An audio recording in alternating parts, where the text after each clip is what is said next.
네, 우리 오늘 골로새서 3장 말씀 통해서 하나님의 말씀 함께 나누겠습니다.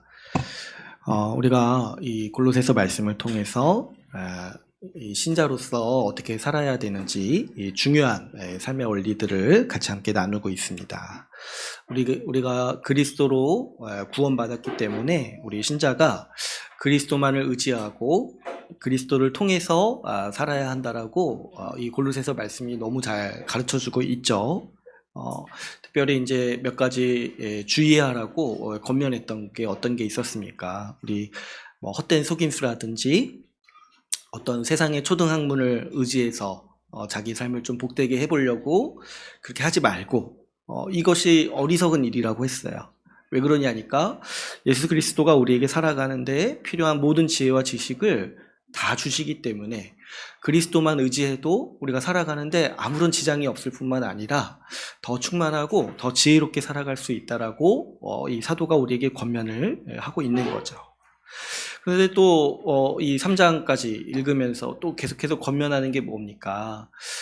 그렇게 살아가는 게 우리 삶의 우리 존재랑 우리 이 상황이랑 맞지 않다라는 거예요. 왜 그러냐니까 우리가 이미 그리스도 안에서 예수 그리스도와 함께 죽었고 그리스도를 통해서 그리스도의 부활 생명으로 다시 살아났는데 예수 그리스도가 아닌 다른 것으로 의지해서 살 수 있는 그런 상태의 사람이 아니라는 거죠. 과거에 살던 삶에서 죽었는데 왜 자꾸 이 과거의 것을 고집하고 그렇게 살아가려고 하냐는 거예요. 그럴 수가 없다라는 거죠. 더 이상 과거의 방식으로 우리는 살 수가 없습니다. 나 자신의 욕정만으로 따르고 또 뭐 내 계획이라든지 내 생각이라든지 내 지혜만 의지해서 살던 방식대로 우리가 살 수가 없어요. 그런 사람은 옛날에 이미 죽었다는 거예요. 우리가 예수 믿었을 때 우리가 예수님과 함께 죽었다는 거예요. 이제 예수의 생명으로 살아가는 사람으로 우리가 다시 살아났기 때문에 우리의 삶의 방식도 예수여야 되는 것이고 우리가 살아가는 삶의 원리가 이 그리스도를 의존하고 그리스도를 통하고 그리스도께 의지해서 살아가는 방식만이 우리가 살아가는 삶의 태도라고 우리가 계속해서 권면을 받고 있습니다. 마치 이런 것과 같다고 했죠. 이 기어다니던 아기가 걷게 되었는데 다시 기어다니지 않는 것처럼 우리 성인이 되었는데도 여전히 뭐 밖에 나갈 때 기어다닌다고 생각해 보세요. 그럴 수가 없다는 거예요. 우리도 마찬가지로 예수 그리스도와 함께 부활했는데 과거에 내가 살던 방식대로 그걸 고집할 수가 없는 존재라는 것이죠. 그렇기 때문에 이 사도가 우리에게 계속 권면하는 게 뭡니까? 이 과거의 삶을 벗어버리고 새 사람을 입으라고 우리에게 권면하고 있는 거예요. 우리가 입는 옷에도 이렇게 이제 비유를 하는 거죠. 지난 시간에도 이제 나눴다시피 여러분 우리가 과거에 입던 옷을 많이 버립니다. 근데 이제 왜 버리냐니까 몸에 안 맞아서 버리는 거예요. 몸에 안 맞아서. 더 이상 내가 입을 수 있는 옷이 아니에요. 또 한편이 또 있다고 했죠. 그게 과거가 부끄러워요. 과거에는 내 눈에 좋아 보이고 그게 유행해서 이렇게 좋아 보여서 이렇게 샀는데 조금만 이렇게 안목이 생기니까 이게 얼마나 나한테 어울리지 않고 또 지금 와서 보니까 부끄러운 거예요. 그러니까 버리는 거죠. 마찬가지로 우리 과거의 삶이 그렇다는 거예요. 우리 과거에 죄 짓고 살던 그 죄인지도 사실 몰랐어요. 그런 삶들이 우리 눈에는 좋아 보이고 또 나한테 맞아 보였어요. 그런데 예수 믿고 나 보니까 이게 내 몸에 맞지 않을 뿐만 아니라 부끄럽다라는 거를 알게 되는 거예요. 그렇기 때문에 과거의 삶을 계속해서 버리고 예수 그리스도가 입혀주시는 새 옷, 새 사람을 입는다라고 이 성경 말씀이 우리에게 권면하고 있습니다. 그래서 우리 마음이 바뀐 거를 잘 봐야 된다고 했죠. 우리 마음이 예전에 내가 이렇게 매력적이라고 생각했던 가치들을 미워한다는 거예요, 지금. 우리가 죽었고 살았기 때문에. 우리 마음이 바뀌었다는 걸 안다라면은 우리가 이미 죽었고 살았다는 것에 아주 강력한 증거가 여기에 있다고 했어요. 그래서 지난 시간에 우리가 특별히 어떤 옷들, 어떤 우리 과거의 삶들을 부끄럽게 여기고 벗어버리는지에 대해서 몇 가지를 나눴어요. 이 세 가지였는데, 미움과 분노가 있었고, 또 이 거친 말이라든가, 이 아주 이 허망한 말들, 이런 말들이 있었고, 세 번째로는 이제 차별하는 태도, 사람을 차별하면서 대하는 태도가 있다라고 했어요. 여러분, 이런 것들은 세상에서는 당연한 것들이에요. 우리 이런 이제 말씀을 듣고 좀 이렇게 주변 사람들도 보고 세상을 좀 분별하면은 이 세상이 결국에 이런 가치들로 많이 이루어져 있구나. 그리고 이런 것들을 중요한 게 뭐냐니까 죄라고 생각하지 않는다는 거예요. 죄라고 생각하지 않고 당연하게 여기고 상식처럼 여기면서 살아가는 거예요. 나와 맞지 않는 사람들, 나 중심으로 살아가니까 나와 맞지 않는 사람들을 미워하고 차별하고 내 기분에 내키는 대로 말하고 이런 것들에 대해서 아무런 문제의식을 못 느낀다는 거죠. 그러나 우리가 지난 시간에 또 나눴던 것처럼 예수 그리스도와 함께 죽은 사람에게는요, 이런 것들이 부끄럽게 여겨진다는 거예요. 물론 이제 신자라고 해도 예습관이 남아있어서 이런 모습들이 조금 있을 수 있어요. 그런데 신자에게 중심에는 뭐가 있냐니까 이런 것들이 있다는 사실을 발견할 때마다 부끄럽게 여기고 또 말씀을 통해서 이 자기를 볼 때마다 이게 아직도 나한테 있다는 사실을 알면서 괴로워하고 부끄럽게 여기는 게 우리 신자의 마음인 거예요. 그래서 누군가 이렇게 미워하는 마음이 사람이기 때문에 또 생기다 가도 또 정직히 자기를 돌아보면 이렇게 사는 내가 정말 부끄럽구나. 이걸 또 자각하게 되면서 그 마음을 지워버리고 예수 그리스도의 마음으로 살기 위해서 애쓰는 것이 우리 신자의 삶의 태도요 원리라고 했어요. 여기에 이제 우리 삶의 원리가 있는 거예요. 그래서 이제 지난 시간에도 강조해서 말씀을 드렸지만은 지금 우리 이제 말씀이 이런 것들을 하지 말라고 권면하는 게 아니라고 했어요. 단순하게. 어떻게 지금 권면하는 거라고 했습니까? 우리가 이것들을 하지 말아야 된다 이것도 물론 있지만 그 이전에 뭐예요? 우리가 이런 사람들이 원래 아니라는 거예요. 이런 존재가 아니라는 거예요. 착각하지 말라는 거예요. 그렇게 살던 사람은 예전에 죽어가지고 이미 무덤도 있고 묘비도 있어요. 장사되었어요. 그런데 왜 자꾸 그렇게 과거의 삶을 고집하냐는 거예요. 이미 죽었다는 거 믿고 이미 죽었으니까 죽이고 이미 벗어버렸으니까 계속해서 벗으라고 말하는 게 이 말씀의 권면인 거예요. 그리고 이 말씀에 순종하는 것이 그래서 쉽다고 했습니다. 왜 그러냐니까 이미 죽었기 때문에 죽이는 거예요. 이미 벗어버렸기 때문에 또 벗는 거예요. 우리 마음이 바뀌었기 때문에 이 말씀대로 순종하는 것이 우리에게는 생각 이상으로 쉽다는 거예요. 그래서 이런 것들이 우리 세상의 지혜와 지식 이런 것들과 완전히 구별되는 우리 그리스도의 탁월한 능력이라고 했습니다. 우리 세상의 지혜와 지식은 이렇게 살면은 뭐 복될 것이라고 이렇게 말하고 이렇게 살라고 얘기하지만 정작 뭐가 없어요. 그렇게 살도록 만드는 능력이 없다는 거예요. 제가 예를 들어서 한번 말씀드린 적이 있죠. 그 다이어리 예전에 유행했을 때 그 잘 쓰면은 성공할 것 같아요, 진짜. 근데 이제 문제는 뭐예요? 내가 그거를 쓸 수 있는 사람이 아닌 거예요. 그걸 할 수 있는 사람이 아닌 거예요. 마치 그것만 하면은 뭔가 문제가 해결될 것처럼 말하지만 우리의 진짜 문제는 뭐냐면 그 행동을 고치는 능력이 없다는 거예요, 우리한테. 그래서 이제 요즘에는 또 뭐 동기부여 이런 거 많이 이렇게 얘기하기도 하던데 그것도 다 마찬가지죠. 우리는 그런 것들에 이 죄 때문에 능력이 없어요. 오직 예수님만이 우리를 죽이시고 살리셔서 우리를 새롭게 살아가는 존재로 만드셔가지고 우리를 완전히 바꾸시는 능력이 있으시다는 거죠. 그래서 여러분 우리 신자로서 우리 자신을 돌아봤을 때 이거를 인정할 수 있어야 돼요. 내가 마음이 바뀌었구나. 그래가지고 어떻습니까? 마음이 바뀌었기 때문에 가치관도 바뀌고 이제 보이는 게 달라 보이는 거예요. 보이는 게. 옛날에 내가 매력적으로 여겼던 게 지금은 추해 보이는 거예요. 이런 게 만약에 없다라면은 어떻게 하라고 했습니까? 이런 게 없다라면 다시 복음을 들어야 된다고 했어요. 그런데 자기를 딱 돌아봤을 때 과거에 비해서 내가 그래도 지금 취향과 어떤 내 이 눈에 보이는 관점과 정서가 바뀌었구나. 이걸 안다라면은 이것을 의존해서 이 사실에 근거해서 우리가 더 적극적으로 그리스도를 의지해서 살아가야 된다고 했어요. 그래서 우리가 이 원리를 잘 알고 우리가 적극적으로 자기에 대해서 죽고 그리스도로 살아야 하는 것이 우리 신자의 삶을 대하는 태도고 이 자세라고 했습니다. 그래서 우리가 이제 지난 시간까지 이런 원리에 대해서 많이 얘기를 했고, 특별히 골로새서가 이 중요한 삶의 원리를 가르쳐 주는 게 얼마나 감사한 일인지 모르겠어요. 또 이제 지난 시간까지 특별히 골로새서 말씀이 우리가 벗어야 되는 과거의 죄들에 대해서 이제 얘기를 했다라면, 이번 주부터는 여기 새롭게 우리가 입는 것이 무엇인가, 우리가 새롭게 입는 그리스도의 그 마음이 무엇이고 그리스도의 그 가치가 무엇인지에 대해서 오늘부터는 이 말씀이 우리에게 이 권면을 하고 있습니다. 그래서 이제 우리가 어떤 것에 죽었는지 이제 알았어요. 이제 구체적으로 몇 가지를 이제 들었어요. 이제 또 구체적으로 우리가 어떤 모습으로 다시 살아났는지를 오늘 또 이번 주부터 같이 함께 나누려고 합니다. 그래서 이제 오늘 말씀을 보면은 이제 새롭게 무엇을 입어야 되는지 구체적으로 또 몇 가지를 우리에게 이제 권면하는 말씀들을 보게 됩니다. 최근에 제가 이제 집에 갔는데 저희 아이가 뭐 어린이집에서 숙제를 내줬나 봐요. 근데 요즘에 숙제 중에 뭐 속담을 쓰는 게 있더라고요. 속담.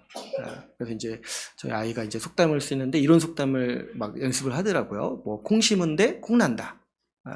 근데 이제 이게 쓰긴 쓰는데 저희 아이가 이제 그게 무슨 뜻인지 몰라가지고 저한테 물어봤어요. 이게 무슨 뜻인가. 그래서 제가 무슨 얘기를 했냐면 그 말은 너가 아빠를 닮을 수밖에 없다, 이런 뜻이라고 얘기를 했더니 너무 싫어하더라고요. 저 장난하는 줄 알고. 근데 그 말이 그 말이잖아요, 그죠? 콩 심은데 콩 난다는 거야.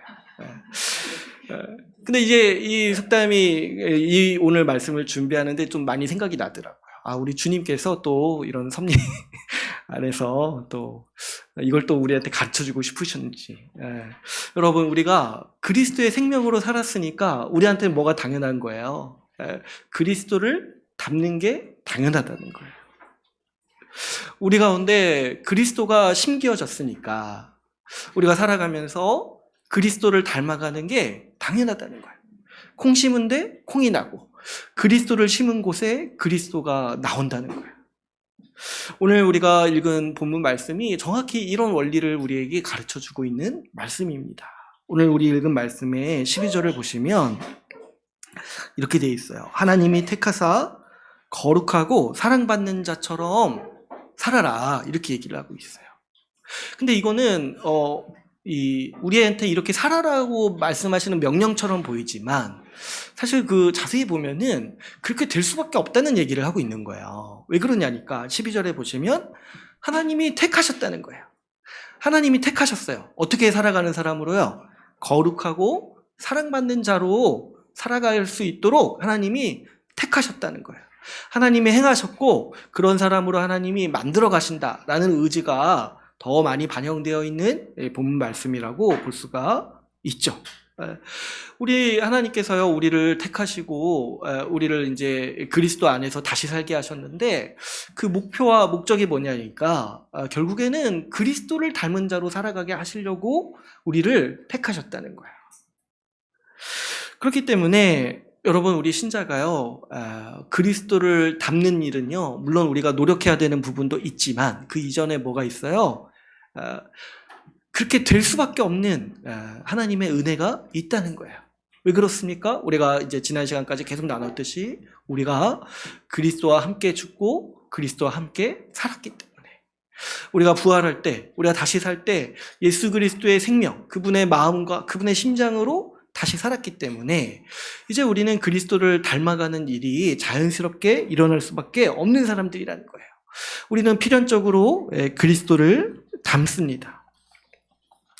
그런데 우리가 그래서 이것이 아주 자연스럽게 이루어지는 일인 것을 이해해야 돼요. 근데 여기에 더해서 특별히 그러면 어떤 면에서 우리가 그리스도를 닮는지를 좀 알 필요가 있어요. 여러분, 왜 그러냐니까 이 두 가지가 다 필요한 거예요. 예를 들어 보면 우리가 이제 자녀가 부모를 닮는 게 당연하잖아요, 그죠? 근데 여기에는 두 가지 큰 힘이 있어요.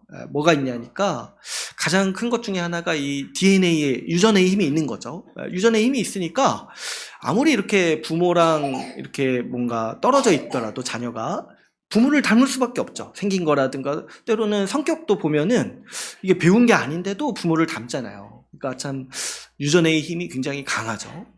근데 또 한 가지 힘이 있는데 뭐냐면 보고 배우는 거예요. 보고 배우는 거. 부모가 하는 것을 보고 자연스럽게 배우죠. 그러니까 자녀가 아무리 뭐 이렇게 부모 닮는 거 싫어한다고 해도 뭐 어쩔 수가 없습니다. 주님이 그렇게 그냥 정해 놓으셨어요.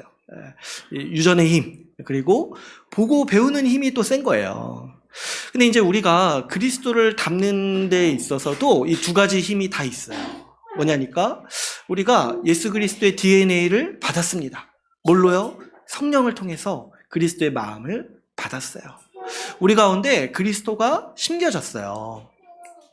그렇기 때문에 우리는 그리스도를 향해서 자랄 수밖에 없는 존재인 거죠, 신자는. 근데 또 하나가 있는데 우리가 그리스도를 보면서 배우는 면도 있다는 거예요. 그리고 우리가 그리스도를 보고 배울 때 이 힘이 더 강해지는 거예요.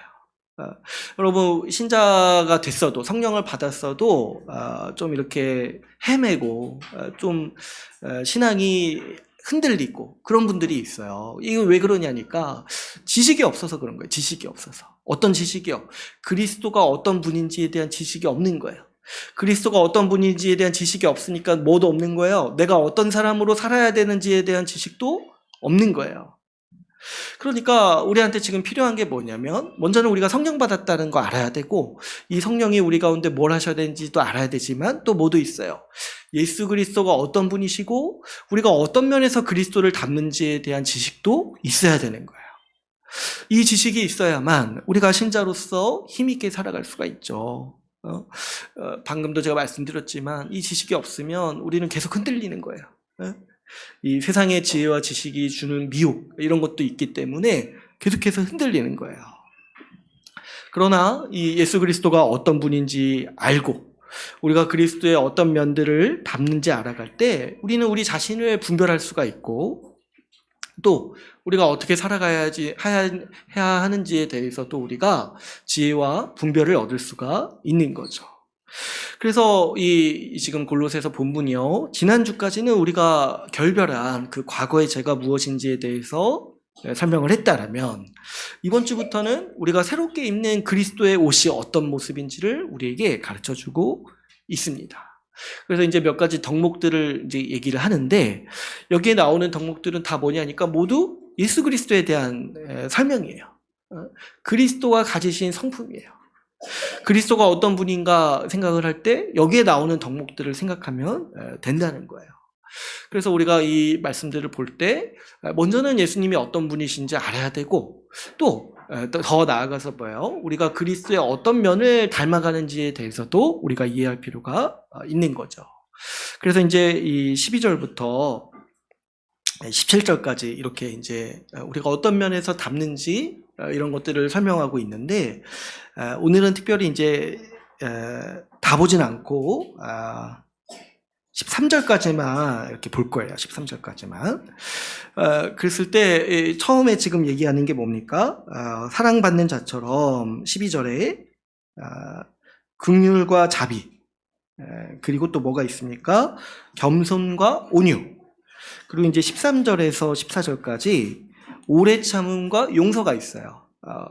이게 이제 약간 그 히브리식 표현인데 뭐 하나를 설명할 때 두 단어로 이렇게 설명하는 방식이 있어요. 그러니까 이제 약간 부연 설명하면서 이게 이제 약간 짝이 지어져 있는 거죠. 그래서 이제 긍휼과 자비 딱 들어보면은 비슷한 말이죠. 그러니까 강조하고 이런 것들을 좀 더 설명하려고 하기 위해서 이렇게 두 단어씩 설명을 하고 있는 거예요.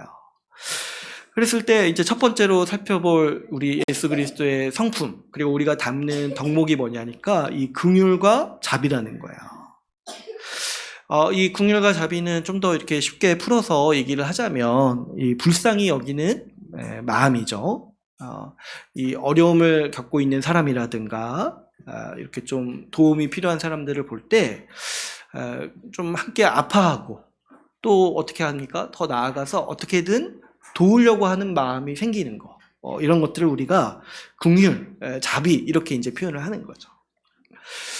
우리 이제 이 긍휼과 자비를 생각해 볼 때, 이게 하나님이 지으신 그 인간의 가장 기본적인 마음이지 않는가, 그런 생각이 좀 들어요. 우리가 이제 동정심 이렇게 이제 표현하기도 하잖아요. 우리 좀 더 우리 이제 고급스러운 표현으로 측은지심 이런 말도 쓰잖아요. 측은지심. 이런 것들이 인간의 가장 그 근본이 되는 마음이라는 거예요. 그래서 제가 예전에 이제 어디선가 본 것 같은데, 아기 때부터 가장 먼저 발현되는 그 사람의 마음이 동정심이라는 거예요. 그래가지고 이 아기들이 이렇게 우는데, 때로는 언제 우냐면은 옆에 애가 울어가지고 우는 경우도 있다는 거야. 근데 이제 그게 동정심이라는 거예요. 동정심. 뭐 맞는지 모르겠어요. 뭐 이렇게 다 갖다 붙여도 되는 게 있어가지고 어쨌든 좀 그럴듯해 보이죠. 근데 이런 의식이 이제 안 믿는 사람들도 이게 인간의 기본적인 어떤 자세, 마음이라는 거를 알고 있어요. 그래가지고 이제 우리 이 측은지심이라는 단어도 예전에 이제 우리 고사성어 이런 데 나오는 말이잖아요. 근데 이제 이게 인간의 기본 마음이라는 거예요. 그 맹자님이 그런 얘기를 하셨다는 거예요. 측은지심이 없으면 사람이 아니라는 거예요. 측은지심이 없으면 사람이 아니라는 거예요. 그게 설득력이 있죠. 우리가 옆에 누가 이렇게 좀 어려움을 겪으면 불쌍히 여기는 마음이 아무리 악인이라도 이렇게 일어나요. 근데 이것마저도 없다라면 그건 이미 사람이기를 포기했다라는 식의 어떤 가르침이 우리 고대 사회에서부터 이렇게 내려져 오는 거예요.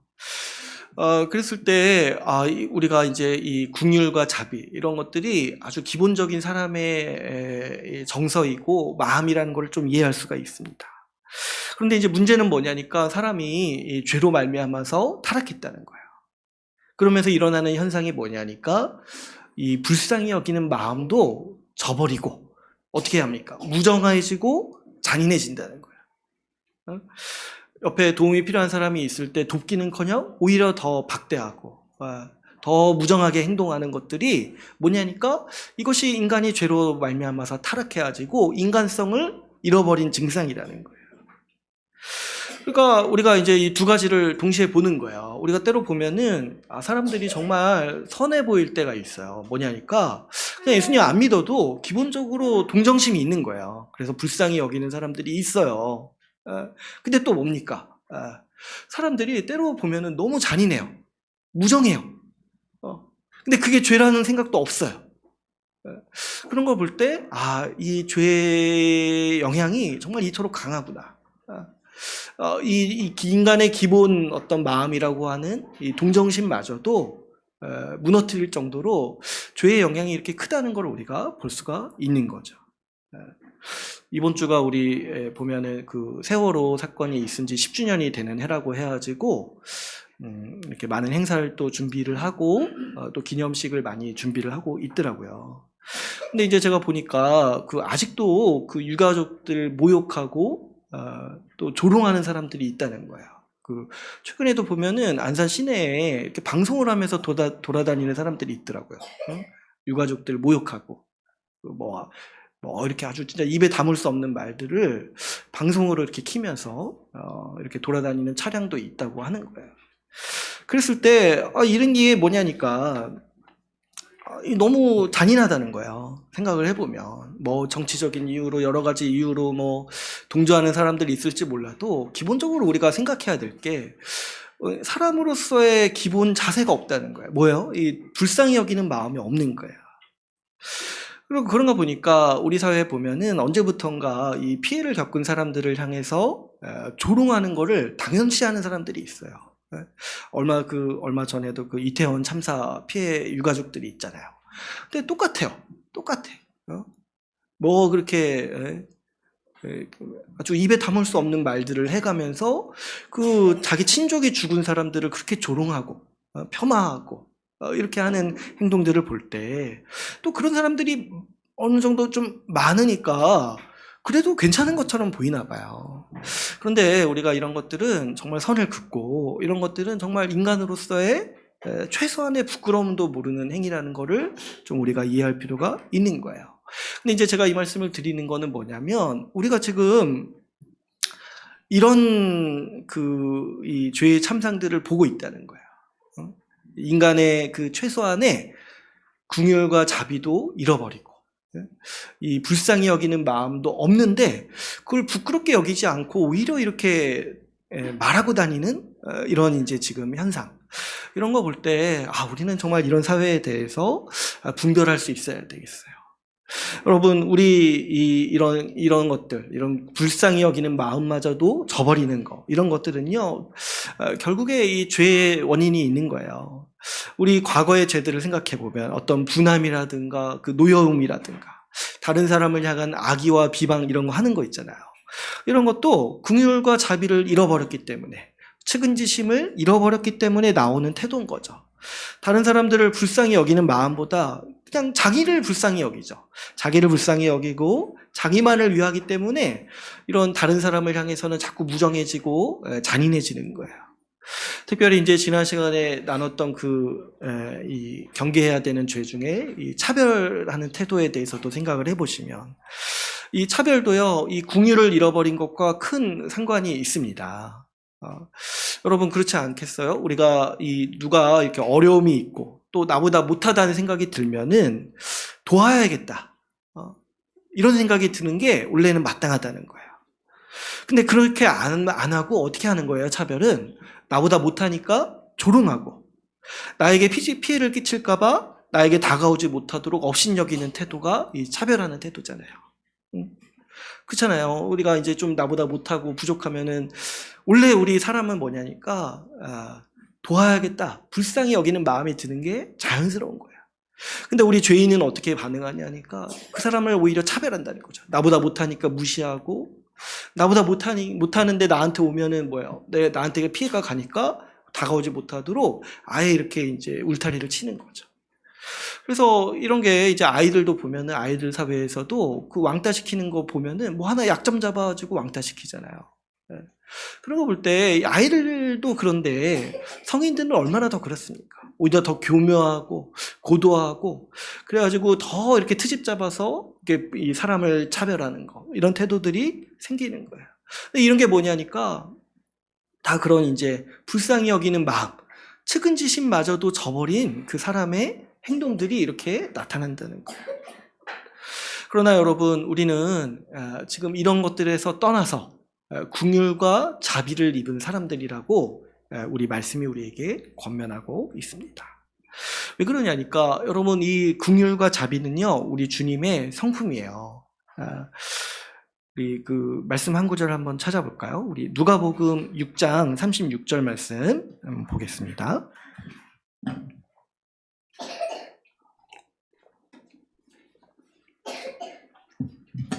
네, 누가복음 6장 36절 말씀. 우리 같이 한번 읽어볼게요. 36절 같이 읽겠습니다. 시작. 너희 아버지의 자비로우신 같이 너희도 자비로운 자가 되라. 그죠? 여기서 딱 이렇게 말하죠. 우리 하나님을 닮아라, 아버지를 닮아라 했을 때 여러 가지를 얘기하지 않고 지금 딱 하나를 얘기를 해요. 그게 뭐예요? 긍휼과 자비. 자비하심을 닮아라. 그 정도로 이 긍휼과 자비가 우리 하나님, 우리 주님의 모습, 대표적인 성품이라는 거예요. 그렇죠, 여러분. 우리가 우리 주님을 생각해 볼 때 우리가 구원 얻은 이유가 뭐냐니까, 결국에는 우리 주님이 긍휼하시기 때문에 그런 거예요. 우리가 이제 수요 모임 때 하나님께서 이 죄인을 심판하시고 그런 이야기들을 나눴잖아요. 근데 그럼에도 불구하고 이 세상을 유지하시고 포기하지 않으신다고 했잖아요. 근데 왜 그러시냐니까, 결국에 우리를 불쌍히 여기시기 때문에 그렇게 하신다는 거예요. 주님이 긍휼하시고 주님이 자비하시기 때문에 죄인을 멸하시지 않으신다는 거예요. 그래서 우리가 지금 왜 신자가 됐냐니까, 왜 예수를 믿게 됐냐니까, 우리 주님이 우리에게 긍휼과 자비를 베푸셨기 때문인 거예요. 그 긍휼하시고 자비로우신 예수님, 그분의 생명을 힘입어서 우리가 지금 살았잖아요. 그렇기 때문에 우리 신자의 아주 가장 큰 특징도 뭐냐면 우리 예수님을 닮아서, 우리 주님을 닮아서, 아버지를 닮아서 긍휼, 자비가 우리 가운데 있다는 거예요. 긍휼과 자비의 옷을 우리가 입는다는 거죠. 또 두 번째로 어떤 덕목에 대해서 얘기를 하냐니까 이 겸손과 온유에 대해서 얘기를 합니다. 여러분, 우리가 주님의 긍휼과 자비의 은혜를 받았기 때문에 우리는 또 동시에 뭐냐니까 이 겸손과 온유함을 갖게 돼요. 이 겸손에 대해서는 제가 과거에도 좀 자세히 설명드린 적이 있었는데, 이 겸손은요, 신자가 자기를 보는 인식이기도 하고 또 어떠냐니까 다른 사람을 대하는 태도이기도 해요. 왜 그러냐니까 여러분 한번 생각을 해보세요. 신자가요, 어떤 존재입니까? 지금 자기에 대해서는 죽었어요. 자기에 대해서는. 그리고 어떻게 살아났습니까? 예수 그리스도의 생명을 의존해서 살아났어요. 그러니까 신자 입장에서는 자기 자신을 내세울 만한 자가 아닌 거예요. 왜 그래요? 과거에 나를 내세우면서 살던 삶을 내가 부끄럽게 여기고 내가 그것이 정말 너무 괴로워서 거기에 대해서 죽은 자가 신자인 거예요. 근데 이제 막 자기를 내세우고 내가 남보다 잘났다 이렇게 말하고 다닐 수가 있냐는 거예요, 신자가. 자기는 한없이 부끄럽고 자기는 죄인으로 실패한 인생이라는 거를 알아서 예수 그리스도를 찾았어요. 나로는 못 산다. 나로는 더 이상 살 수가 없다라는 걸 알고 예수 그리스도를 의존한 사람이 신자입니다. 그렇기 때문에 신자에게는 자기 자신이 아무것도 아니라는 감각이 있는 거예요. 왜냐니까 나로서는 죽었어요. 나로 그렇게 막 이렇게 나를 내세우고 내 계획을 내세우고 내 어떤 자질을 내세우면서 그렇게 살던 삶이 부끄럽기 때문에 그리스도를 믿은 거예요. 그래서 나에 대해서 죽었는데 다시 이제 예수님 의존해서 살아났는데 그런 사람이 어떻게 내가 그래도 저 사람보단 낫지 이렇게 얘기를 하냐는 거예요. 옛날에 얘기한 적이 있는데 그렇게 얘기하는 게 뭐냐면 내가 저 사람보다는 좀 괜찮은 죄인이다 이렇게 얘기하는 거라는 거예요. 그러니까 그럴 수가 없다는 거죠. 내가 실패했기 때문에 그리스도를 의존한 사람이 자기 자신을 내세우는 그런 교만함이라든가 자기를 우월하게 여기고 난 이 정도 그래도 괜찮지 이렇게 여기는 마음이 있을 수가 없다는 거예요. 뭐냐니까 그래서 신자는 나를 자랑하지 못하고 누구를 자랑할 수밖에 없냐면 그리스도를 자랑할 수밖에 없는 거예요. 그리스도를. 이런 태도가 그래서 이제 다른 사람을 대할 때도 자연스럽게 나타나는 거예요. 여러분 한번 이 차별을 제가 아까 얘기했는데 그 차별하는 마음도 한번 잘 생각을 해보시면 제가 이제 이거 얘기할 때 좀 강하게 얘기를 했어요. 이 차별하는 마음이 있는 거는 아직도 그리스도를 믿지 않은 가능성이 있을 수 있다. 좀 제가 지나고 생각해보니까 좀 과하게 말한 것 같은데. 자, 아무튼 그 정도로 왜 이게 우리 깊이 들어있는 죄냐니까 여러분 내가 다른 사람을 차별한다고 했을 때 뭐가 있어요? 내가 그 사람보다 어떤 면에서 그게 낫다는 거잖아요. 그랬을 때 이런 거는 뭐예요? 여전히 신자의 마음이 아니라는 거죠. 어떤 한 가지가 내가 그 사람보다 나아서 내가 그 사람보다 더 낫다 이렇게 생각하는 게 결국에 뭡니까? 내가 여전히 내 자신을 긍정한다는 거죠. 나 자신으로 여전히 살아가려고 한다는 거잖아요. 그리스도와 함께 안 죽은 거죠. 그랬을 때 이거를 아는 사람이 신자인 거예요. 이걸 알기 때문에 다른 사람에 대해서도 차별을 할 수가 없는 거예요. 내가 그 사람보다 낫다, 조금이라도 더 낫다는 생각이 잘 안 들어요. 왜냐니까 나 자신은 어때요? 이미 죄인으로서 실패했다고 인정하고 죽은 사람이에요. 그래서 이 빌립보서 말씀에서 이 겸손을 정의할 때 어떻게 정의를 하냐면 다른 사람을 나보다 높게 여기는 태도라고 얘기해요. 다른 사람이 나보다 더 나아 보여요. 실제로 신자에게는. 그렇기 때문에 뭐도 생기는 거예요. 그 사람을 향한 존중하는 마음이 생겨요. 실제로도 나보다 더 낮게 여기기 때문에, 좋게 보기 때문에. 그럴 때 자연스럽게 어떤 마음도 생깁니까? 온유한 마음이 생기는 거예요. 나에 대해서는 겸손하기 때문에, 나에 대해서는 내가 아무것도 아니라고 생각하기 때문에 다른 사람을 존귀히 여기고 존귀히 여기는 사람을 대하기 때문에 어떻습니까? 온유하게 행동하게 되는 것이죠. 그랬을 때 여러분 놀랍게도 이 겸손과 온유는요, 그 예수님의 성품이기도 해요. 그 마태복음 11장 29절에서 예수님께서 이렇게 말씀을 하십니다. 나는 마음이 온유하고 겸손하니 나의 멍에를 메고 내게 배우라. 그리하면 너희 마음이 쉼을 얻으리니. 이게 아주 놀라운 하나님을 아는 지식이죠. 예수님이요, 겸손하시고 온유하시다는 거예요. 전지전능한 예수님이, 하나님이신 예수님이요, 겸손하다라고 이렇게 말하는 게 우리 성경이에요. 세상에 이런 게 어디 있습니까? 신이 겸손하다고 말하는 종교가 세상에 어디 있겠냐는 거예요. 근데 예수님은 실제로 그 겸손하신 태도를 많이 보이셨어요. 뭐냐니까 예수님이요, 자기를 낮추시는 거예요. 어떻게 행동하시냐니까 예수님이 말씀하시고 행동하실 때 어떤 말씀을 자주 하셨냐니까 내가 말씀에 순종하기 위해서 이렇게 하신다는 거예요. 말씀에 순종하기 위해서. 하나님이신 예수님이 순종하시기 위해서 내가 이렇게 한다. 말씀을 이루기 위해서 나는 이 일을 한다. 이렇게 말씀을 하시는 거예요. 이랬을 때 예수님마저도, 예수님은 그 자신을 낮추시고 그 자신이 하나님께 순종한다는 것을 우리한테 보이셨죠. 뿐만 아닙니다. 이 예수님은요, 자기를 높이시지 않으시고 하나님을 높이셨어요. 우리 그 부자 청년이 나와서 예수님께 선하신 선생님 이 한마디 딱 했는데 예수님이 바로 말을 자르시죠. 어떻게 나를 선하냐? 하나님 한 분만이 선하시다. 이렇게 아주 말을 자르시고 말을 고쳐주세요. 자기가 높임 받으시는 그 순간을 참지 않으시고 그 바로 바꿔서 하나님만을 높이도록 이렇게 요구하시는 거죠. 예수님은요, 사람들의 어떤 그 인기와 그런 숭배를 받기를 원하시지 않으셨어요. 그래서 요한복음에서도 보면 사람들이 그 오병이어 기적을 경험하고 예수님이 너무 이제 좋으니까 왕으로 삼으려고 이렇게 막 추종하려고 할 때 예수님은 오히려 그 자리를 피하시고 홀로 기도하러 가셨어요.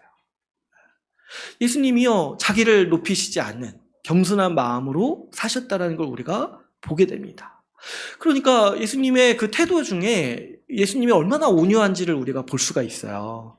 여러분, 그 예수님이 온유하신 분이라는 것을 우리가 뭘 보고 알게 되냐면, 그 예수님이 이렇게 가르치시고 다니실 때 어떤 사람들이 나왔냐면 아이들이 예수님께 자꾸 나왔다는 거예요. 아이들이. 근데 이제 그 당시 아이들은요, 아주 그 천대받는 어떤 한 연령대였어요. 그래서 성인들이 모인 자리에 아이들이 나올 수가 없었어요. 그래서 이제 아이들이 예수님께 나오려고 할 때 제자들이 막 이렇게 막죠. 근데 예수님이 거기에 대해서 또 화를 내시죠. 이제 온유하신데. 그 부분에 대해서 또 화를 내시는 거예요. 그러니까 온유가 화를 안 내는 그런 성격은 사실 아닌 거예요. 어떻게 보면. 그런 게 좀 다르게 그 사람을 정말 존귀히 여기는 마음이 있는 거예요. 근데 얼마나 그 태도가 온유하시냐니까 여러분 아이들 입장에서 생각해 보면 아이들도 그래서 원래 함부로 안 다가가요. 응? 아무에게나 함부로 못 다가가는 그런 사회 분위기가 있었는데 예수님을 봤을 때 아이들이 가고 싶은 거예요. 그 온유하시니까. 그러니까 그 정도로 예수님이 얼마나 온유하신지 볼 수 있고, 또 특별히 여러분 예수님께 어떤 사람들이 나왔는지 한번 생각을 해보시면은 그분의 온유하심이 정말 얼마나 깊은지를 볼 수가 있어요. 예수님의 별명 중에 하나가 뭐였냐면 세리와 창녀들의 친구였어요. 세리와 창녀들의 친구. 그러니까 예수님이 이렇게 다니실 때 이 세리, 창녀, 그 당시에 이제 아주 사회적으로 지탄받는 범죄자들인데, 그래가지고 어디 이렇게 밖에 공개적으로 나오지도 못하는 사람들인데 예수님이 지나가실 때 예수님 앞에 나왔다는 거예요. 왜 그러냐니까 그 사람들 마음에도 저분이라면 날 받아줄 것 같은 마음이 생기는 거예요. 그 온유하신 태도, 그 정죄하지 않으시고 온유하신 태도가 그 밖으로 흘러나오는 걸 보기 때문에 그 예수님이 다니실 때 그 세리들과 그 창녀가 그 아주 사람들 많은 데 있는 데서도 예수님 앞에 나오는 모습들을 우리가 볼 수가 있습니다.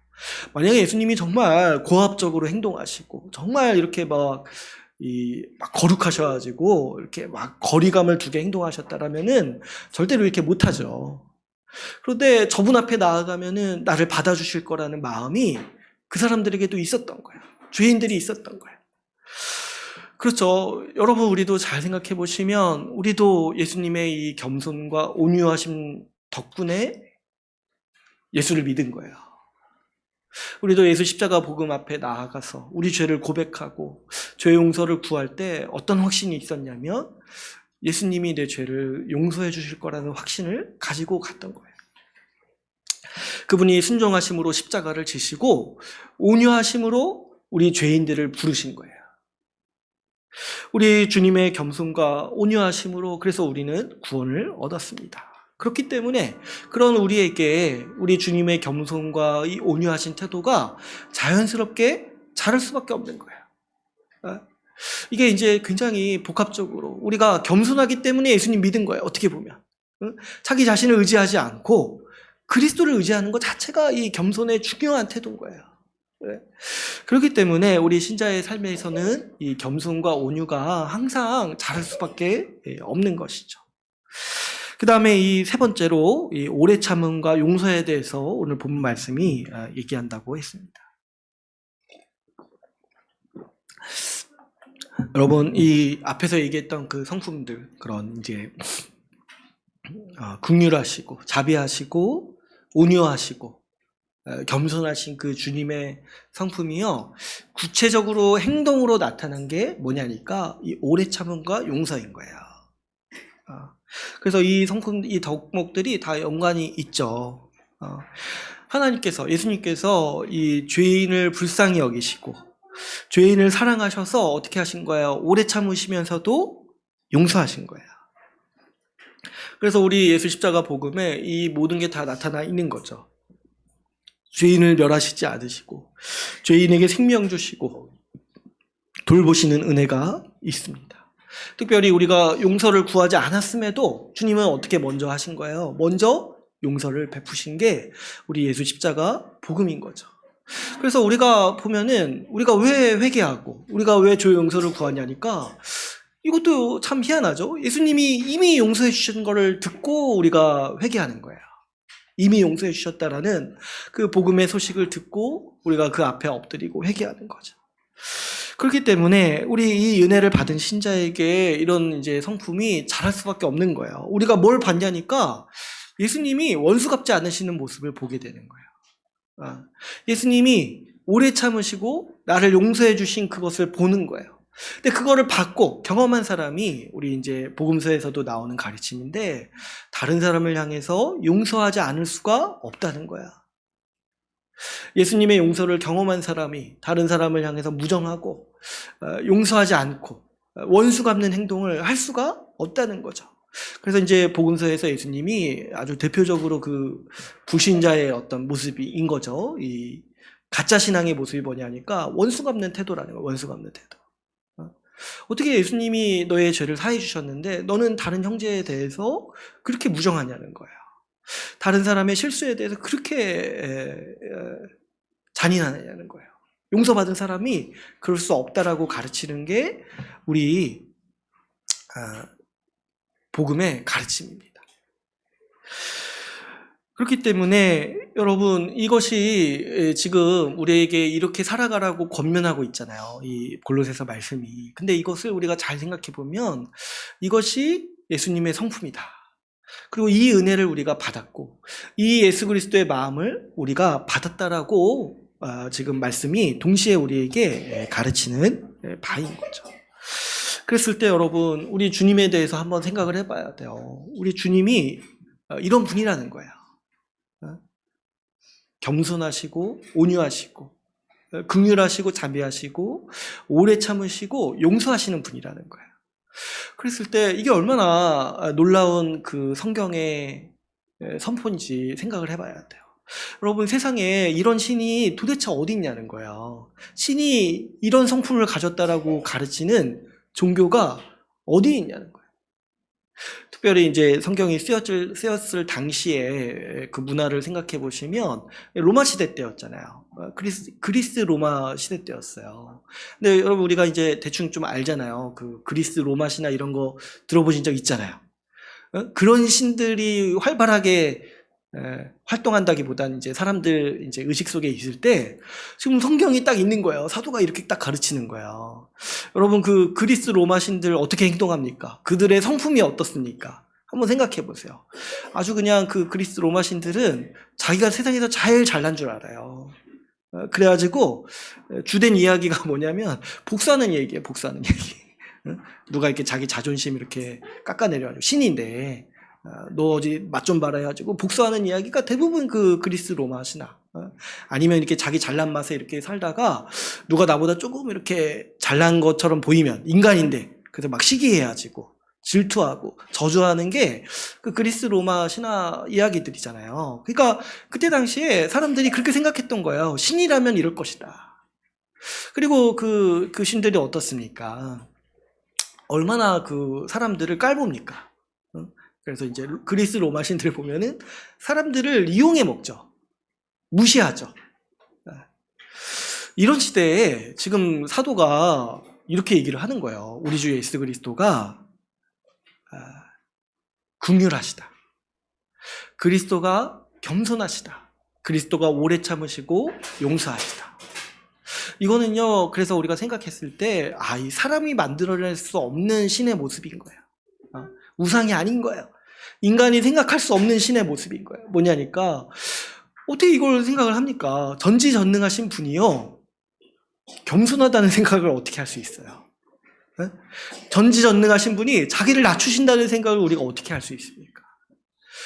또 이 전지전능하신 분이요 오래 참으신다는 걸 우리가 어떻게 감히 상상이나 할 수 있겠냐는 거예요. 오래 참으신다는 거예요.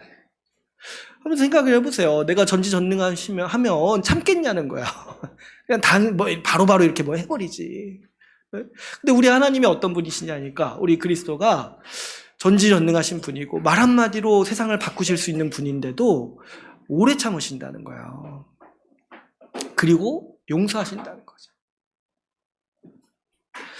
그랬을 때 이것이 정말 이 초월적이구나. 이 성경 말씀이 인간이 만들어낸 말씀이 아니구나 라는 걸 우리가 볼 수가 있어요. 우리 예수님의 모습. 여러분 우리 예수님이요 우리가 예수님을 본 적이 없잖아요. 그 육신의 모습을 본 적이 없잖아요. 그때 우리 예수님이요 어떤 모습인지를 알려면 이 본문을 보면 된 거예요. 이 본문이요 마치 그 예수님을 그리는 초상화와 같은 거예요. 예수님이 어떤 모습인가 했을 때 긍휼하시고 자비하시고 온유하시고 겸손하시며 오래 참으시고 용서하시는 분이라는 거예요. 그 초상화를 우리가 자주 그려야 되죠. 왜 그러냐니까 지금 성경 말씀이 우리에게 가르치는 게 뭐예요? 그 예수님의 모습이 결국 뭐예요? 우리의 모습이라는 거예요. 우리의 모습. 왜 그렇습니까? 우리가 예수 그리스도의 생명으로 다시 살았기 때문인 거죠. 여러분 그리스도가 어떤 모습인지 이 그리스도를 아는 지식은요 곧 우리 자신을 아는 지식입니다. 왜 그러냐니까 우리가 그리스도의 생명으로 살았고 예수 그리스도께서 우리를 이 그리스도와 같은 모습으로 빚어가시기 때문인 거죠. 그래서 여러분 이 말씀을 잘 기억해야 돼요. 우리가 어떤 사람이 되어야 되는가, 어떤 사람이 될 것인가, 어떻게 살아야 되는가, 그 모든 지혜와 지식이 이 말씀에 이 덕목들에 담겨 있는 거예요. 우리가 이 지식을 분명히 가져야 됩니다. 그래서 이 혼란을 겪지 말고 또 미혹당하지 말아야 돼요. 왜 그러냐니까 여러분 이런 덕목들은요 우리가 사는 세상에서 높게 평가하는 가치들이 아니에요. 그래서 우리도 이런 지식이 부족하면은 제가 처음에 얘기했던 것처럼 혼란을 겪을 수가 있고 미혹을 당할 수가 있어요. DNA는 성령으로 이렇게 받았는데 지식이 없어가지고 계속해서 이 성령을 근심하게 하는 삶을 살게 될 수도 있는 거야. 왜 그러냐니까 뭐가 우리인지를 모르는 거야. 뭐가 나인지를 모르는 거야. 그래서 이 세상에서 요구하는 어떤 가치라든가 세상에서 높게 평가하는 가치가 그게 좋아 보여가지고 이렇게 막 따라가다가 마음이 불편하거든요. 신자는 그렇게 살 때. 그래서 괴롭게 살아가는 그런 아주 불행한 일을 겪을 수도 있는 것이죠. 여러분 이런 긍휼이라든지 자비라든지 겸손이라든지 온유라든지 오래 참음이라든지 용서라든지 이런 것들은요 우리가 지금 살고 있는 세상에서 권장하는 덕목들이 아닐 때가 많습니다. 오히려 반대로 얘기하는 경우가 많아요.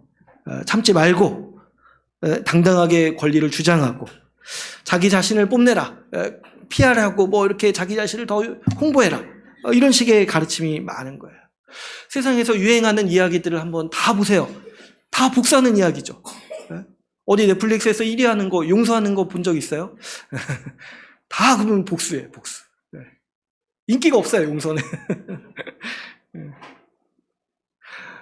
가만 보면은 이제 부모님들도 아이들한테 어떤 가치관으로 살라고 말하는지 한번 잘 들어보세요. 잘 생각해 보세요. 용서하라고 말해요? 복수하라고는 안 하겠죠. 갚아주라고 말합니까? 당당히 자기 권리를 주장하라고 말합니까? 겸손하라고 말합니까? 겸손하라고 가르치지 않는 부모들이 요즘 세상에 많은 거예요. 왜 그러냐니까 훈육도 안 하고 기죽인다고 생각하니까 겸손도 그래서 안 가르치죠.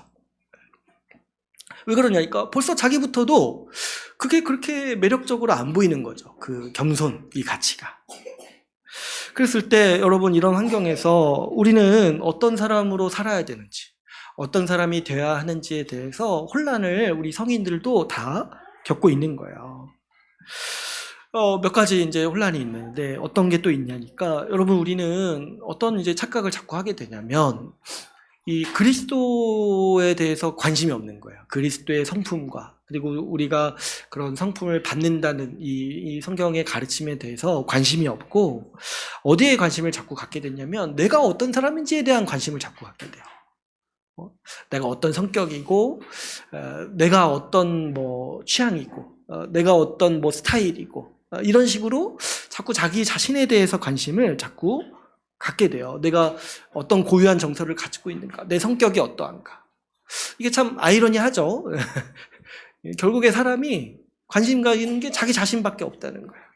그래가지고 이제 우리 사회도 보면은 때때로 이런 심리 테스트가 계속해서 유행을 해요. 뭐 요즘에도 뭐 유행하잖아요. 근데 이제 옛날에 뭐 혈액형 가지고 얘기하는 것보다 좀 나은 것 같아요. 뭐 옛날에 4가지로 얘기했는데 요즘에 뭐 16가지 정도 했다니까 그래도 많이 발전했다 싶지만, 그럼에도 불구하고 여전히 사람들의 관심사는 자꾸 어디에 가 있는 거예요. 나 자신이 어떤 사람인가, 나 자신이 내가 무엇을 느끼고 내가 무엇을 생각하고 내 스타일이 어떤가, 내 방식이 어떤가, 내 취향이 어떤가, 내 성격과 개성에 너무 과도한 관심을 갖게 되는 거예요. 그래서 그런 생각을 가지고 이 말씀들을 읽을 때 사람들이 신자임에도 자꾸 어떻게 반응을 하냐면, 이거는 나랑 상관없다고 생각한다는 거예요. 응? 지금 여기 나오는 덕목들, 나랑 상관없는 거 아닌가? 이건 내 스타일이 아니야. 응? 이렇게 생각을 한다는 거예요. 오래 참는 거 내 스타일 아니야. 이렇게 생각한다는 거예요. 그쵸? 누가 그렇습니까? 난 원래부터 오래 참았어. 누가 이렇게 말합니까? 이게 그러면서 어떤 생각을 자꾸 하냐니까, 이거 나랑 안 맞네? 이런 생각을 자꾸 갖는다는 거예요. 그렇죠. 맞아요. 나랑 안 맞아요. 이게 원래 우리 마음이 아니기 때문에 그런 거예요. 이건 죄인이 원래 가지는 성품이 아니에요. 그래서 지금 말씀하는 게 뭐예요? 그 죄인이 과거에 죽었다는 거예요. 자꾸 내 스타일, 내 어떤 원래 내 태도 이런 거 고집하는 그 자신, 옛날에 죽었다는 거예요. 왜 자꾸 죽은 사람한테 관심을 갖고, 죽은 자가 뭘 느끼는지 우리한테 그렇게 크게 뭔 상관이 있습니까? 네? 내가 원래 뭘 좋아했고 내가 원래 어떤 사람인지 그게 뭐 그렇게 크게 우리한테 중요하냐는 거예요. 뭐 재미삼아서 알 수는 있죠. 그런데 우리한테 중요한 건 지금 뭐냐니까, 그리스도가 어떤 분이시냐는 거예요. 그리스도가. 그게 우리라는 거예요. 이게 지금 지금 이 말씀이 우리에게 권면하는 바인 거예요. 그래서 이거 구구절절히 설명도 안 하죠. 이것이 원래 그리스도의 성품인데 이것이 그래서 우리가 닮는 거다, 이렇게 설명 안 하죠. 그냥 단순하게 우리는 이런 존재다, 이렇게 지금 말을 하는 거예요. 왜 그렇습니까?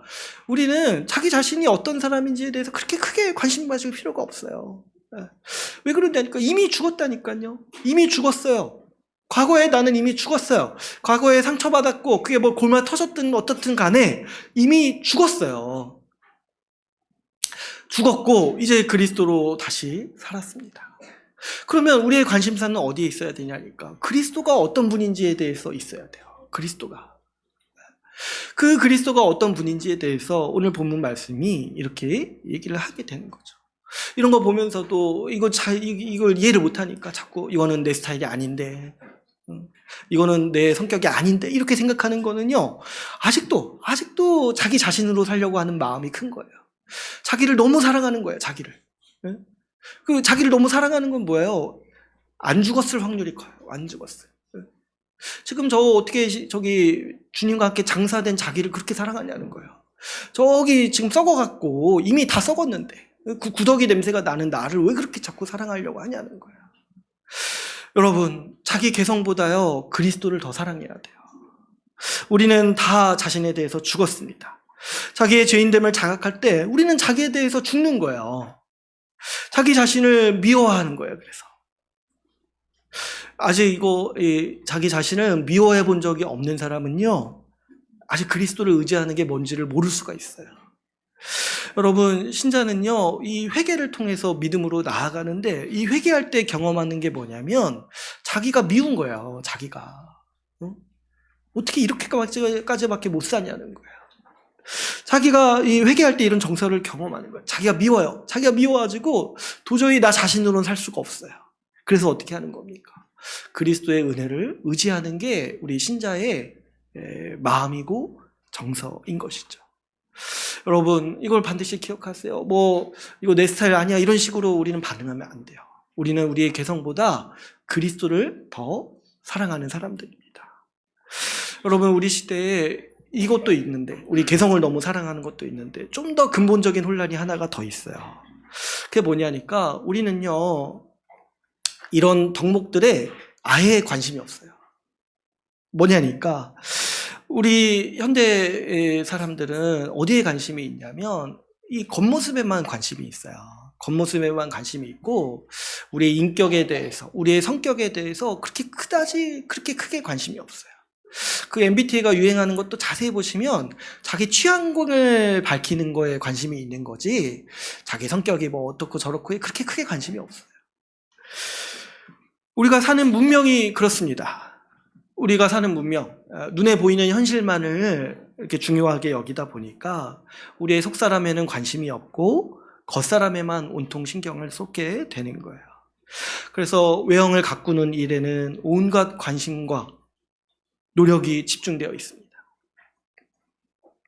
그래서 이제 저도 최근에 알게 됐는데 그런 산업이 굉장히 부흥하죠. 그런 화장품 관련된 산업이라든가.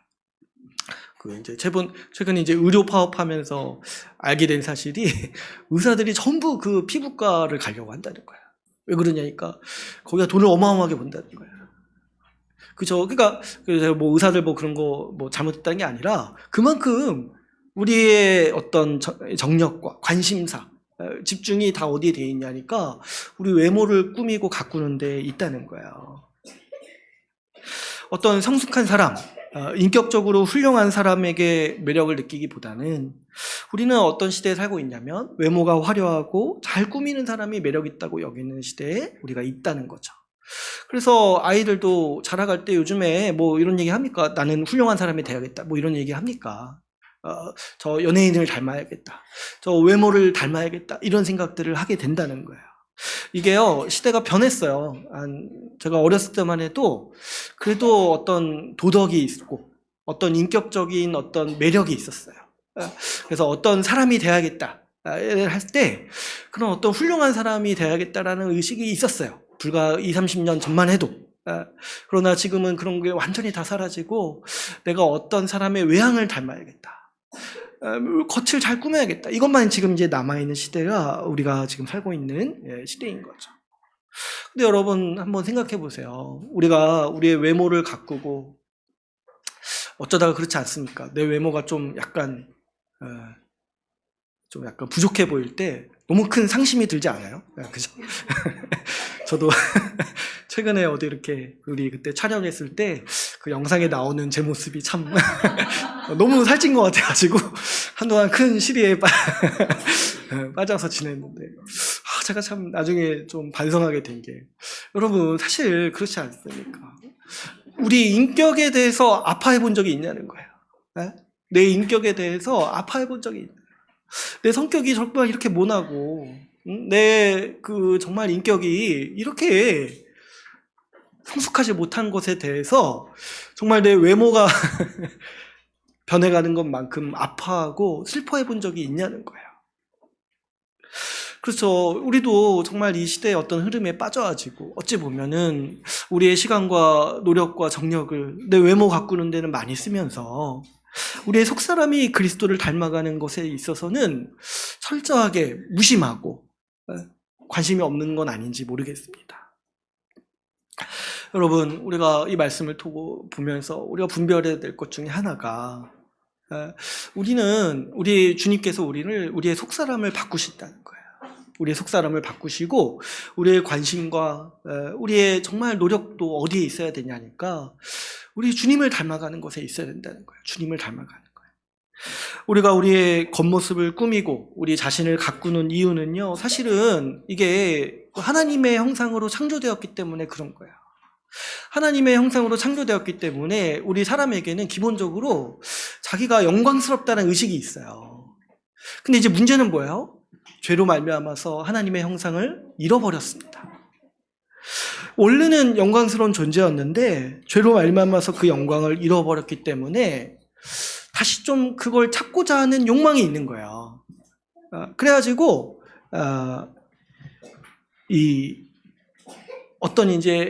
좀 더 다른 사람 앞에서 영광스럽게 보이려고 힘쓰는데 그게 이제 어떤 하나님의 형상을 되찾으려고 하기보다는 그 아담과 하와가 이 무화과 나무 잎으로 자기를 가렸던 것처럼 자기 겉모습만 대충 이렇게 꾸미려는 그런 욕망으로 표현이 되는 거죠.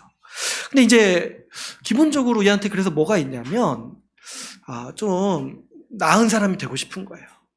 영광스러운 사람이 되고 싶은 거예요. 이게 이제 죄성으로 발휘가 되어지고 자기 겉모습만 꾸미는 것으로 이렇게 나타나지만 기본적으로 그 중심에는 영광을 잃어버렸기 때문에 자기를 좀 꾸미고 싶은 거예요. 원래 영광스러운 모습을 찾고 싶은 거예요. 한번 생각해 보세요. 동물들이 그렇게 그런 걸 의식하냐는 거예요. 다른 동물들 앞에서 매력적으로 보이려고 어떻게 자기를 꾸미냐는 거예요. 그렇지 않잖아요. 이게 사람에게만 있어요. 하나님의 형상으로 만들어진 사람인데 죄로 말미암아서 그걸 잃어버렸기 때문에 있는 거예요. 그런데 여러분, 우리가 이 신령한 지식들, 하나님의 말씀을 보면서 알게 되는 좀 감각이 있어야 되는데 뭐냐니까 그 사람의 영광이요, 겉사람에게만 있는 것이 아니라는 거예요. 우리의 외모만 사람의 영광을 표현하는 게 아니라는 거예요. 그렇죠? 우리도 인식하지 않습니까? 우리의 속사람은요, 결국에는 겉으로 드러나요.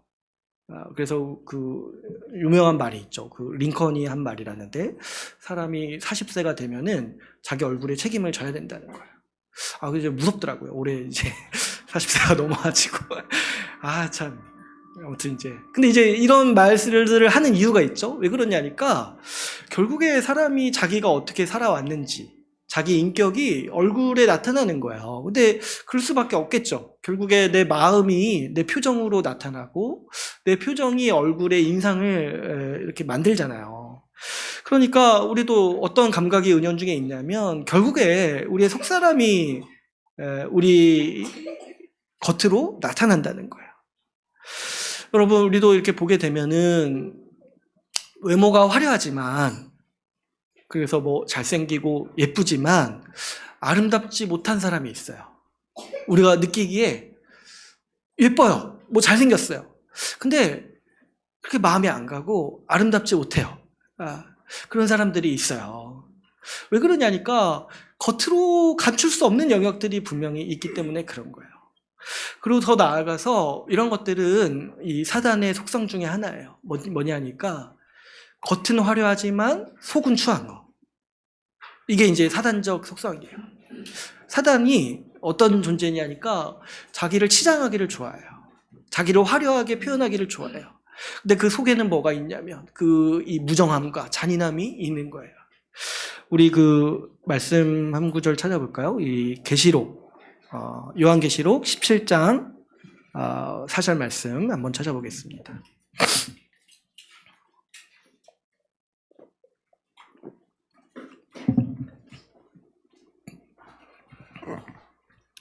계시록 17장 4절 말씀 우리 같이 한번 읽어볼게요. 시작.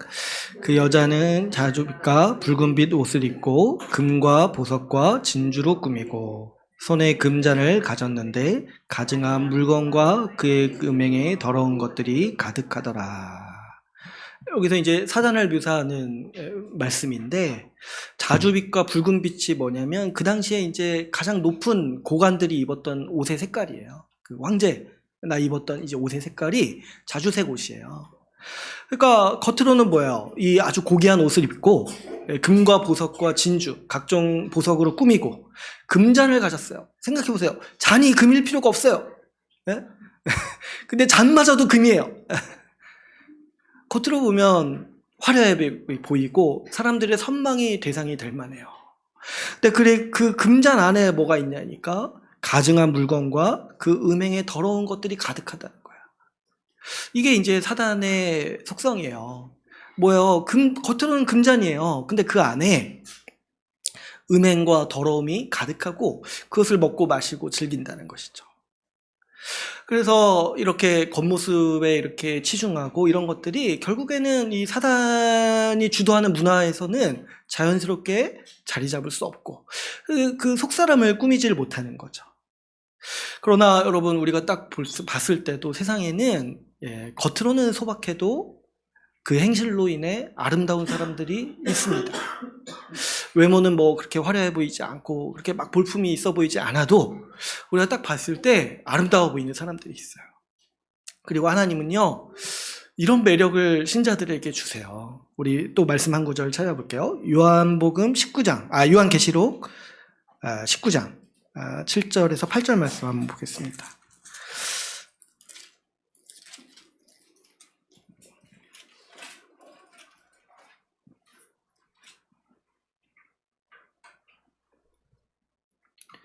우리 계시록 19장 7절에서 8절 같이 한번 읽어보겠습니다. 시작. 우리가 즐거워하고 크게 기뻐하며 그에게 영광을 돌리세. 어린 양의 혼인 계약이 이르렀고 그의 아내가 자신을 준비하였으므로 그에게 빛나고 깨끗한 세마포 옷을 입도록 허락하셨으니 이 세마포 옷은 성도들의 옳은 행실이로다.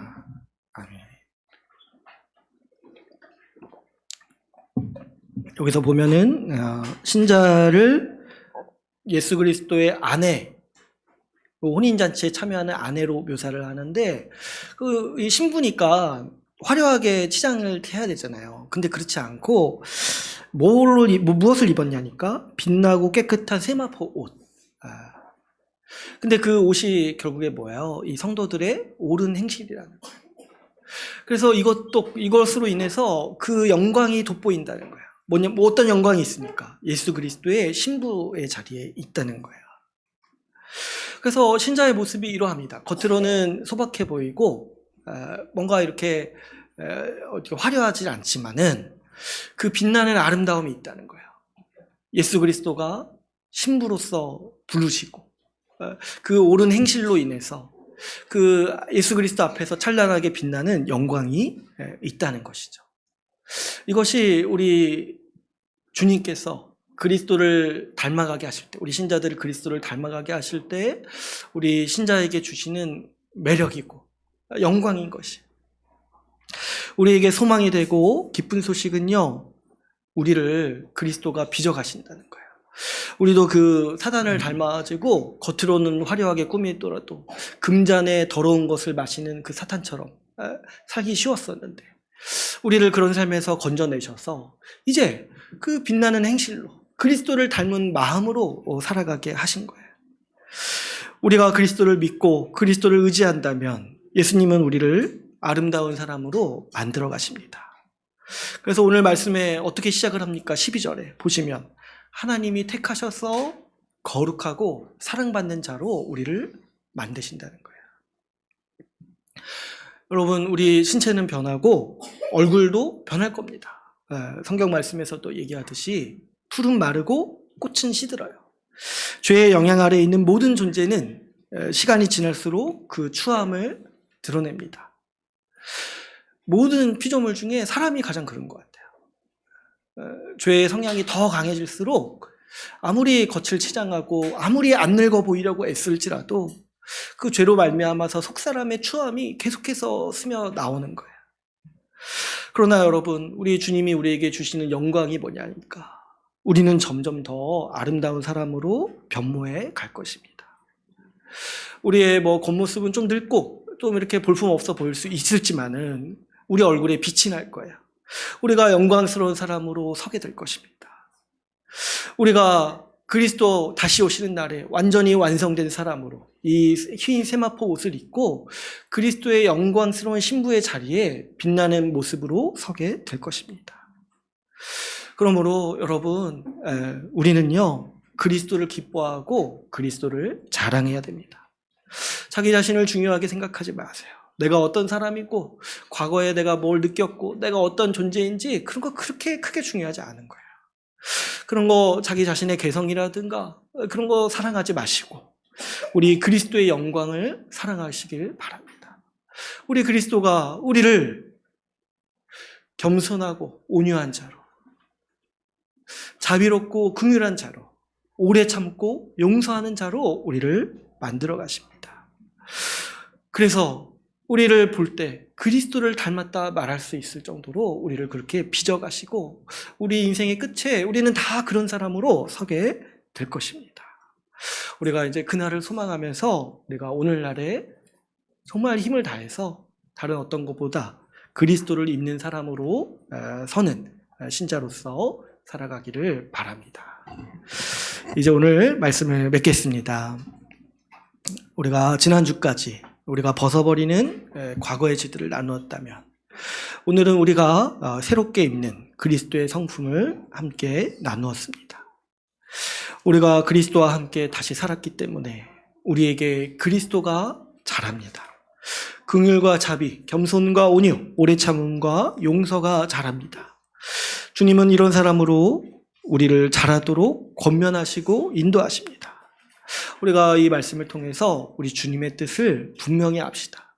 주님은 이런 사람으로 우리를 만드시려고 우리를 구원하신 겁니다. 우리 주님을 의지하고 그리스도를 사랑하여서 우리 주님 대신 그리스도를 닮아가는 우리 주의 나라 교회가 되기를 간절히 소망합시다. 오늘 말씀을 마치고 같이 기도하는 시간 갖도록 하겠습니다.